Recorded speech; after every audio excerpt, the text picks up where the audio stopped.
नमस्कार, आप देख रहे हैं हमारा खास प्रोग्राम 3 बजे की 3 बड़ी खबरें और आपके साथ मैं हूं मीनाक्षी रजक। इस प्रोग्राम में हम बात करते हैं दिन की उन 3 बड़ी खबरों की जिनका जिंदगी पर, आपकी जिंदगी पर सीधा कनेक्शन होगा और सीधा असर भी होगा। अक्सर खबरें बहुत सारी होती है, लेकिन उनमें से कौन सी आपके लिए सबसे उपयोगी है ये समझना आसान नहीं होता।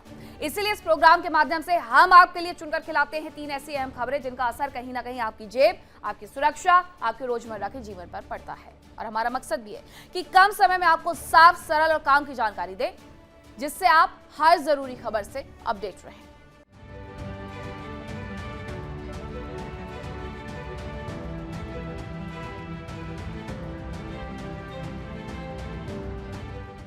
तो 3 बजे की 3 बड़ी खबरों में सबसे पहले बात करेंगे ईरान पर वज्र प्रहार के बाद हालात और ज्यादा विस्फोटक हो चुके हैं, उसके बारे में आपको बताएंगे। सैन्य कार्रवाई और जवाबी हमलों के बीच में पूरे क्षेत्र में युद्ध जैसे हालात बने हुए हैं। दूसरी तरफ अमेरिकी रक्षा प्रतिष्ठानों में भी सियासी भूचाल आ गया है।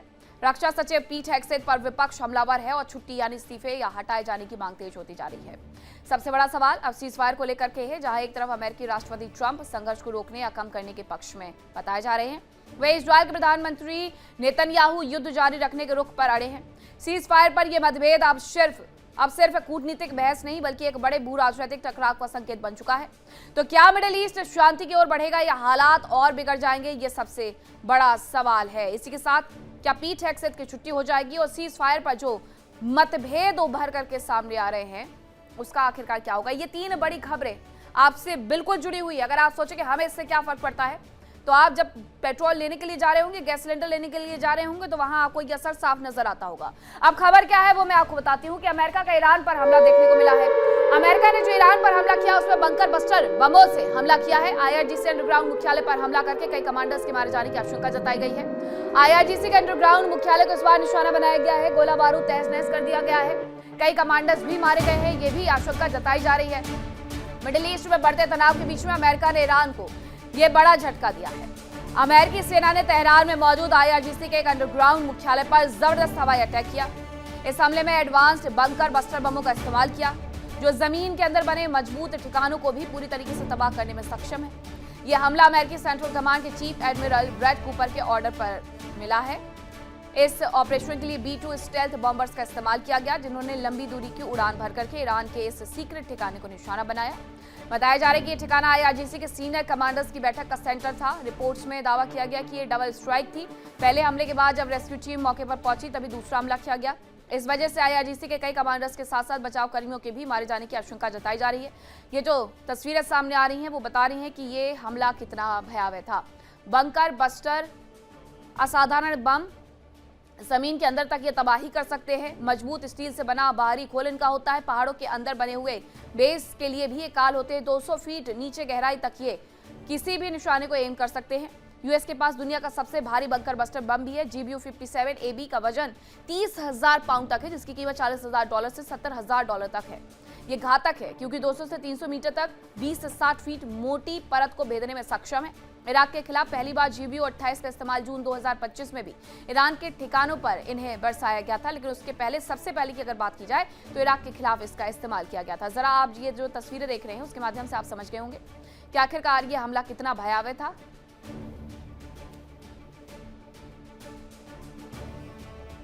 इस पूरी खबर पर हमारे साथ हमारे संवाददाता विकास अब्रोल जुड़ गए हैं, उनका जरा रुख कर लेते हैं। विकास, अब क्या समझा जाए कि ईरान के अंदर हमले और भीषण होने वाले हैं इसी के साथ? जी बिल्कुल, देखिए जिस तरह से अभी कुछ घंटे पड़े हैं, अभी जो अमेरिका ने धमकी दी थी ईरान को कि अगर हॉर्मुज़ नहीं खोला गया या उसके साथ बातचीत नहीं की गई तो ये हमले और भयानक होंगे। तो कहीं ना कहीं ये उन्होंने उसको ये धमकी की एग्जाम्पल दी है। लग रहा है ऐसा कि ये सिर्फ एक शुरुआत है और जिस तरह से एडवांस क्लस्टर बम फेंके गए हैं जो बहुत किलोमीटर अंदर तक, बहुत मीटर अंदर तक जाकर जो भेज सकते हैं उनके सब कमांड के ऑफिस या कहीं भी अंदर जितने भी उनके अंडरग्राउंड फैसिलिटीज हैं।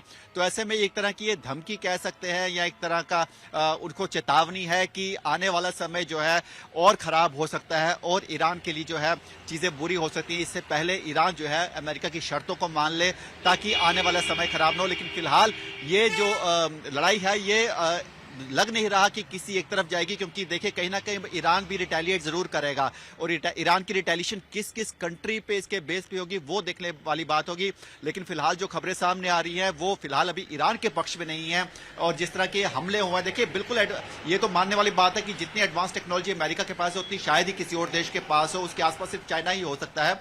लेकिन फिलहाल उसका उपयोग करना और इस तरह से तबाही मचाना ईरान में, ये अपने आप में जो अमेरिका का एक दबदबा जिसको वो लगातार बनाने की कोशिश कर रहा है, ये उसका एक जीता जागता सबूत और एक शुरुआत कह सकते हैं इसको हम उसकी। बिल्कुल, हमारे साथ एक और सहयोगी भी हमारे से जुड़े हुए हैं, रजनीश भी इसी खबर पर हमारे साथ बने हुए हैं। रजनीश, इस पूरे मामले में हमने देखा कि किस तरीके से बार बार अमेरिका ये धमकी देता रहा कि 48 घंटे का जो अल्टीमेटम है वो भी अब समाप्त होने वाला है। लेकिन उन सब के पहले एक तस्वीर अमेरिका ने ये दिखा दी कि आपने अभी तक जितने भी छिपे हुए हथियारों का जखीरा दिखाया उन सबको हम निशाने पर ले सकते हैं, और निशाने पर ले भी लिया गया है। अब IRGC के मुख्यालय को भी निशाना बना दिया गया है।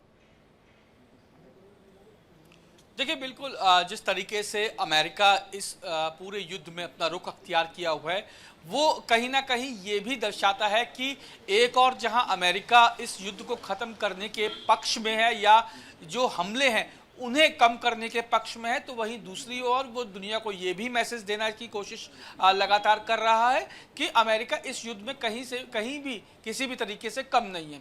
आप सोचिए कि कितनी बार अल्टीमेटम दिया गया, जो है ईरान को अल्टीमेटम दिया गया, और अब अगर सीज फायर की बात कर ली जाए या ये युद्ध की को विराम की अगर बात कर ली जाए, तो इसमें ये भी खबरें सामने आ रही हैं कि डोनाल्ड ट्रंप ने नेतन्याहू से साफ तौर पर ये बात कही थी कि वो इस हमले को कम करे और युद्ध खत्म करने को लेकर आगे बढ़े। लेकिन जो नेतन्याहू है उन्होंने साफ तौर पे इससे इनकार कर दिया है, बल्कि जो हमले हैं उसे और तेज कर दिया है। तो आप सोचिए, एक तरफ जहां अमेरिका जो ईरान को लेकर लगातार अल्टीमेटम दे रहा है, तो वहीं दूसरी ओर वो नेतन्याहू के जो जिस तरीके से उसकी जो बातों को नकार रहा है उसको लेकर बीच में फंस गया है। ईरान सीज फायर के पक्ष में नहीं है, ईरान मुंह तोड़ जवाब दे रहा है, तो वहीं दूसरी ओर नेतन्याहू जिसके साथ मिलकर इस जो युद्ध का आगाज किया गया था, जो अमेरिका इस युद्ध में नेतन्याहू के साथ था, उसे लगता था कि जो वो कहेगा उस तरीके से नेतन्याहू काम करेंगे। लेकिन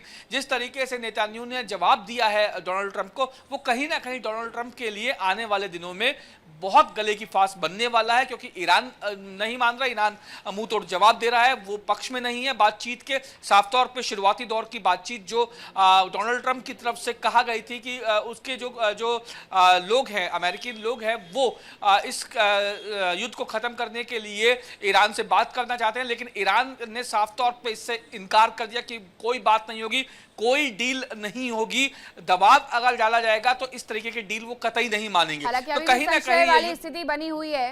नेतन्याहू चाहे जो कहें, लेकिन दूसरी तरफ पाकिस्तान से लेकर के तुर्की तक, इजिप्ट तक ये उम्मीदें लगा करके बैठा हुआ है कि उनकी तरफ से जो शांति प्रस्ताव भेजा जा रहा है शायद उस पर अमेरिका और ईरान सहमत हो जाए, ऑल्दो ऐसी स्थिति बनते हुए नजर नहीं आ रही है। विकास, IRGC के अंडरग्राउंड मुख्यालय पर जो हमला किया गया है, क्या ये उसी का नतीजा है जो बार बार IRGC दम भरते रहती है कि हमारे पास इतना जखीरा है, हमारे पास इतने अंडरग्राउंड बेसिस है, और उन वीडियोज के बाहर आते ही सबसे पहले अमेरिका और इजराइल मिलकर के वहीं पर हमला करता है, जैसा इस बार बंकर बस्टर बम से किया गया है? जी बिल्कुल, देखिए जितनी बार अमेरिका ने हमला किया है, जितनी बार आपस में धमकियों भरी बात हुई है, उसमें जो ईरान के IRGC ने लगातार जो है काउंटर जवाब दिया है, चाहे वो हमला करना हो या स्टेटमेंट्स देनी हो। और ऐसे में कहीं ना कहीं IRGC को ये बताना कि तुम भी हमारे निशाने पर, देखिए कोऑर्डिनेशन और प्रिसाइज लोकेशन की बात अगर करें तो बहुत बढ़िया कॉम्बिनेशन था, क्योंकि देखिए पहले एक बम गिराया गया जिससे IRGC का जो पूरा कमांड ऑफिस था वो ध्वस्त हुआ। उसके बाद जब वहां पर लोग पहुंचे, जब वहां पर इनको बीच बचाव का काम शुरू हुआ, तो ऐसे में एक और हमला किया गया। तो आप देखिए बहुत ही प्रिसाइज और बहुत ही एक कह सकते हैं कि लगातार पूरे प्लान तरीके से हमला किया गया था। और ऐसे में अमेरिका ने बता दिया है कि हमारी पहुंच जो है ईरान के हर उस पाताल तक है जहां जहां भी IRGC बसा होगा या जहां भी उसने अपने सामान रखा होगा। ये सीधा सीधा एक जो IRGC अभी तक या ईरान की जो सेना या ईरान के जो नेता अभी तक जो धमकी भरे लहजे में बात कर रहे थे, उसको ये सीधा सीधा जवाब है कि आपका हर नेता, आपका हर कमांड सेंटर, आपका हर वो जगह जहां पर आपने जितने भी डिफेंस के अपना सामान रखा है, जहां भी आपकी मिसाइल्स पड़ी हैं, वो सब हमारे एक बॉम्ब की दूरी पे है और वो हम उसको खत्म कर सकते हैं। ये सिर्फ शुरुआत है। देखिए अभी ये देखना होगा, लेकिन इसमें ये देखने वाला बात है कि अब ईरान इसका पलटवार कैसे करता है। क्या ईरान भी इसका पलटवार करता है, या फिर कहीं ना कहीं जिस शांति समझौते की बात लगातार अमेरिका द्वारा की जा रही, जिसका दबाव बनाया जा रहा है, क्या उस पर ईरान जो है कहीं ना कहीं चुपचाप करके साइन करता है या ईरान इस पर बैठता है? क्योंकि देखिए ईरान सीधा सीधा कह रहा है कि हमें अस्थायी जो ये सीज फायर है ये नहीं चाहिए, क्योंकि वो भी जानता अगर ये जो टेम्पररी ये जो सीज फायर हो रहा है इसमें कहीं ना कहीं अमेरिका और इजराइल अपने आप को एक बार दोबारा से अपने हथियारों को इकट्ठा करेंगे, वापस डबल ताकत से ईरान पे हमला करेंगे। ऐसे में वो अस्थायी सीज फायर नहीं चाहता, वो स्थायी सीज फायर चाहता है। लेकिन उसके लिए किस तरह से आपस में रजामंदी होती है ये देखने वाली बात है। देखिए बैकडोर पे बहुत सी बातें चल रही होंगी, शांति समझौतों की बातें चल रही होंगी, कुछ ऑन एयर हैं कुछ ऑन एयर नहीं है, लेकिन कहीं ना कहीं ये एक दबाव था अमेरिका द्वारा और इजराइल द्वारा कि ईरान हमारी बात माने और जिस तरह की हम संधि चाहते हैं उस तरह की संधि ईरान करे। लेकिन अब कुछ घंटों का हमें इंतजार करना होगा और हमें यह देखना होगा कि ईरान का जवाब किस तरह से आता है। कोई स्टेटमेंट आती है या फिर वो भी कुछ वक्त ईरान के ऊपर बहुत ज्यादा हावी रहने वाला है। एक तरफ सीज फायर की बात हो रही है, दूसरी तरफ ये कहा जा रहा है कि आज ही वही काल रात्रि हो सकती है ईरान के ऊपर, जिसका जिक्र बार बार ट्रंप अपने संबोधन में करते हुए रजनीश नजर आते हैं। देखिए ये जाहिर तौर पे जैसा मैंने आपको बताया कि जो डोनाल्ड ट्रंप है वो एक और जहां ईरान को जवाब देने की बात कर रहे हैं, हमले किए जा रहे हैं। आईआरजीसी की अगर बात कर ली जाए तो अमेरिका ने जो अंडरग्राउंड मुख्यालय था आईआरजीसी का उस पे हमला किया है। ये वो जगह है जहां पर आईआरजीसी के जो बड़े उच्च अधिकारी थे वो बैठकर अपनी मीटिंग्स किया करते थे।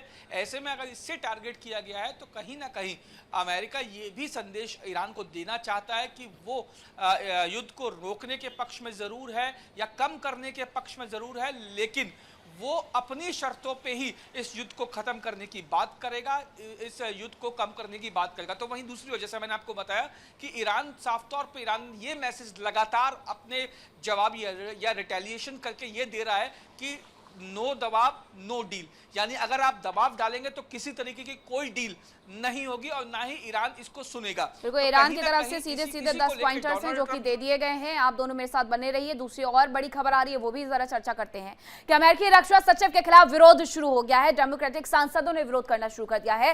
पीट हेगसेथ के खिलाफ महाभियोग की मांग तेज हो गई है। ईरान युद्ध को लेकर के पीट पर महाभियोग की तैयारी की जा रही है, क्योंकि ये बार बार डोनाल्ड ट्रंप की तरफ से कहा गया था कि पीट वही व्यक्ति है जिनकी तरफ से सबसे पहले इस बात का आह्वान किया गया था, लेट्स डू इट, ईरान के ऊपर हमें हमला करना चाहिए, ईरान को हमें परमाणु शक्ति नहीं बनने देना चाहिए। जिसके बाद लोगों में तो नाराजगी देखने को मिले ही, उनकी पार्टी के जो सांसद है वो भी विरोध करते हुए नजर आ रहे हैं। पीट हेगसेथ के खिलाफ महाभियोग की मांग तक तेज हो गई है कि उन्हें इस कुर्सी से हटा दिया जाए। अमेरिकी राजनीति में यह बड़ा सियासी भूचाल देखने को मिल रहा है। रक्षा सचिव पीट हेगसेथ के खिलाफ अब विपक्षी डेमोक्रेटिक सांसदों ने मोर्चा खोल दिया है। ईरान को लेकर के चल रही सैन्य रणनीति और हालिया फैसलों पर गंभीर सवाल उठाते हुए महाभियोग की मांग तेज हो गई है। डेमोक्रेट्स का आरोप है कि ईरान युद्ध से जुड़े फैसलों में पारदर्शिता नहीं बरती गई, सुरक्षा नीति को लेकर के एक तरफा रुख अपनाया गया, जिससे वैश्विक तनाव और बढ़ सकता है। वहीं इस पूरे मामले में अमेरिकी सांसद और अमेरिकी संसद इसे लेकर के व्हाइट हाउस तक हलचल बढ़ाए हुए नजर आ रही है। हमारे दोनों सहयोगी हमारे साथ जुड़े हुए हैं। ये कोई पहली बार नहीं होगा विकास जब किसी रक्षा सचिव के खिलाफ इस तरीके से महाभियोग की बात की जा रही है। उसके पहले भी हमने इसी तरीके से देखा था, महाभियोग ला करके बहुत सारे रक्षा सचिवों को या तो हटा दिया गया या फिर अगर वो वियतनाम जैसे युद्ध में सही तरीके से अपने आप को नहीं रख पाए और सही तरीके से एक स्ट्रेटजी नहीं बना पाए तो उन्हें कुर्सी खाली करनी पड़ी थी। अब पीट हेगसेथ को लेकर के भी यही संभावनाएं हैं कि पीट हेगसेथ की कुर्सी जा सकती है, जिनके रहते हुए एक तो ये युद्ध शुरू हुआ और उन्हीं के रहते हुए न जाने कितने लोगों को अपनी कुर्सी त्यागनी पड़ी, जिसमें से एक सेना प्रमुख भी रहे। देखिए लगातार हम ये बात कहते हैं कि कहीं ना कहीं अगर ईरान में जो है हाहाकार मचा है तो वहीं यूएस में भी जो है जो ट्रंप की पार्टी है उसके अंदर भी आपसी मतभेद देखने को मिल रहे हैं। वहां पर भी कहीं ना कहीं राजनीतिक भूचाल आया हुआ है। आज सुबह एक ऐसी खबर भी आई थी जिसमें एक अमेंडमेंट है 24 या 25 शायद कुछ ऐसे अमेंडमेंट है अमेरिका के रूल्स के, जिसके मुताबिक एक महाभियोग लाया जा रहा है। ट्रंप के खिलाफ भी वहां के 5 सांसदों ने लाया है, जिसमें वो ये कह रहे हैं कि उसके मुताबिक अगर आपका जो प्रेसिडेंट है वो काम करने में असमर्थ हो, सही काम ना करे तो उसको हटाया भी जा सकता है। एक उसके खिलाफ भी महाभियोग लाया जा रहा है। और अब इस समय पीठ के खिलाफ भी जो जिस तरह से ये कार्रवाई करने की बात की जा रही है, तो देखिए पहले भी उनके कुछ जनरल्स ने इस्तीफे दिए हैं, कुछ को जबरदस्ती निकाल दिया गया है। तो ऐसे में अंदर खाते यूएस में भी सब ठीक नहीं चल रहा। कहीं ना कहीं कुछ लोग हैं ऐसे जो बड़े पदों पर बैठे, जो ट्रंप की नीतियों से खफा है, ट्रंप के काम करने के तरीके से खफा है, और वो साफ साफ अब आहिस्ता आहिस्ता झलक रहा है। देखिए ये जो पूरी अर्थव्यवस्था है सिर्फ खाड़ी देशों की नहीं, ईरान की नहीं, पूरी दुनिया की बिगड़ गई है। ऐसे में उसका असर अमेरिका पे भी देखा गया है। अमेरिकन जिस तरह से टैक्सेस लगाए थे, उसका असर अमेरिका में देखा गया कि अमेरिका में चीजें महंगी हो गई, तो लोग भी जो सड़कों पे उतर आए हैं प्रेसिडेंट के खिलाफ। तो ऐसे में जो उनके नीचे जितने भी सबऑर्डिनेट्स हैं, जो भी इस लड़ाई से जुड़े हैं, जिन्होंने भी इस बारे में सूचनाएं दी हैं, या जिन्होंने कहा था कि लड़ाई हम जल्दी जीत जाएंगे, वो सब के ऊपर कहीं ना कहीं तलवार लटकी है, और उनमें से एक ये भी है। और ऐसे में अब कहीं ना कहीं देखना होगा क्या वाकई ही उनको कुर्सी से उतारा जाता है। अगर उतारा जाता है तो उनकी जगह जो आते हैं नए, उनका क्या रुख है ईरान को लेकर या खाड़ी देशों को लेकर, यह भी देखने वाली बात होगी। लेकिन फिलहाल अभी ट्रंप जिस तरह के मूड में चल रहे हैं, जिस तरह के ट्रंप सोच रख रहे हैं, इतनी आसानी से उनको कुर्सी से उतारना संभव नहीं है। लेकिन फिलहाल ये एक बात तो ये सही है कि जब तक ट्रंप और उनके साथी अपनी अपनी चेयर्स पे मौजूद है, ये ईरान की लड़ाई रुकने वाली नहीं है। तो पीट हेगसेथ को ऊपर पूरा क्या भार डाल दिया गया है इसका, रजनीश, कि कोई ट्रंप को कुछ कह ना पाए? ऐसे हालात बन गए हैं जिसका अभी जिक्र किया जा रहा था विकास की तरफ से कि वहां अमेंडमेंट 25 लाया जा रहा है, जिसके तहत ट्रंप की कुर्सी भी जा सकती है, लेकिन ट्रंप अपनी कुर्सी बचाने के लिए पीट हेगसेथ की बलि चढ़ाना चाह रहे हैं। देखिए बिल्कुल ये अब पूरी चीज राजनीति की ओर भी उड़ती नजर आ रही है। आप सोचिए कि ट्रंप ने जो नेतन्याहू के साथ मिलकर ये सपना देखा था कि ईरान को वो जो है वो ईरान को जीत लेंगे, ईरान को डोमिनेट कर देंगे, लेकिन उसको नहीं पता था इस बात का कि ईरान इस तरीके से रिटेलिएट करेगा और वो अपने ही बनाए हुए जाल में फंस जाएंगे। आपको याद होगा रशिया और यूक्रेन का युद्ध, आपको याद होगा कि रशिया ने भी ये कहा था कि एक सप्ताह के अंदर ये युद्ध एक सप्ताह तक चलेगा और एक सप्ताह के अंदर यूक्रेन को हम लोग खत्म कर देंगे, इस दुनिया से इसका नामोनिशान मिटा देंगे। लेकिन आज कई साल बीत गए हैं और यूक्रेन लगातार युद्ध में बना हुआ है। तो उसी चीज को देखते हुए डोनाल्ड ट्रंप को यह लग रहा है कि जो सपना देखा था, जो बातें सोची गई थी, वैसा ईरान के साथ नहीं हुआ है। ऐसे में आपको याद होगा कुछ समय पहले भी जो डोनाल्ड ट्रंप है उसके खिलाफ अमेरिका के अंदर ही ना सिर्फ पुतले जो है वो उनके बनाए गए थे, बल्कि उन पर लाठी डंडों चप्पलों से उसकी पिटाई की थी। तो कहीं ना कहीं डोनाल्ड ट्रंप को ये लग रहा है कि अगर ये युद्ध और लंबा खिंचा और ये युद्ध का अगर जो पेस है वो कम नहीं किया गया तो कहीं ना कहीं उनकी कुर्सी जा सकती है। तो वहीं दूसरी ओर पीट हेगसेथ की अगर बात करी जाए तो वो रक्षा सचिव थे। तो कहीं ना कहीं डोनाल्ड ट्रंप अब ये चाहते हैं कि सारा ध्यान या सारा ठीकरा जो अमेरिका में उनके ऊपर फूट रहा है वो कहीं ना कहीं पीट हेगसेथ के सर पे ये ठीकरा फोड़ने की कोशिशें की जा रही हैं। और अगर ऐसा होता है तो पीट हेगसेथ के खिलाफ महाभियोग लाके हटा दिया जाएगा उसको। डोनाल्ड ट्रंप की अगर बात कर ली तो डोनाल्ड ट्रंप के खिलाफ महाभियोग लाकर उनको हटा दिया जाएगा। डोनाल्ड ट्रंप ये अच्छी तरह जानते हैं कि इतिहास में भी पहले ऐसा हो चुका है और अगर ऐसा होता है तो जाहिर तौर पर डोनाल्ड ट्रंप की जो छवि है पूरी दुनिया में वो कहीं ना कहीं उस छवि को धक्का लगेगा और वो जिस सेटबैक को जिन बातों को लेकर जो अमेरिका के राष्ट्रपति बने थे वो कहीं ना कहीं झुटला दिया जाएगा, वो कहीं ना कहीं झूठ साबित होगा। हम अपने तो यही कारण में भी बता रहे हैं कि डोनाल्ड ट्रंप के ऊपर पहले भी महाभियोग चलाया गया है, 2019 में भी, 2021 में भी। लेकिन इन सब के बीच एक और खबर आ रही है, उसका हम रुख कर लेते हैं। 2019 में उन पर दरअसल महाभियोग चलाया गया था। डोनाल्ड ट्रंप और नेतन्याहू के बीच सीज फायर को लेकर के मतभेद की खबर है। ट्रंप ईरान के साथ संघर्ष रोकने या कम करने के पक्ष में है, जबकि नेतन्याहू ने युद्ध जारी रखने और ईरान पर दबाव बढ़ाने का संकल्प ले लिया है। नेतन्याहू ने कथित तौर पर ट्रंप से इस चरण में युद्ध विराम न करने की अपील की है, क्योंकि वो इसे जोखिम भरा मानते हैं। ट्रंप युद्ध को एक समझौते के माध्यम से रोकना चाहते हैं। वहीं नेतन्याहू का कहना है कि अभी ईरान को और कड़ी टक्कर देने की आवश्यकता है। ईरान ने शुरुआती सीजफायर प्रस्तावों को ठुकरा दिया और कहा है कि वो अपनी सुरक्षा से समझौता नहीं करेंगे। तो ये बड़ी बात है।